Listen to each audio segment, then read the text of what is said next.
Welcome back to Finding G-Spots. Today we're going to have a look at Waddouring Dam, which is a little bit of a hidden gem in the Wheatbelt. It's not far from the little town of Bencubbin, and yeah, I hadn't really heard much about it, but I do know that it's a nice camping spot, so people might know it for that.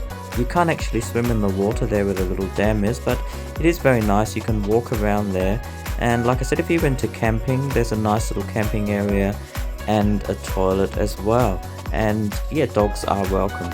So here, have a little look at my little walk I did around there, and of course I had my little dog Zoe with me.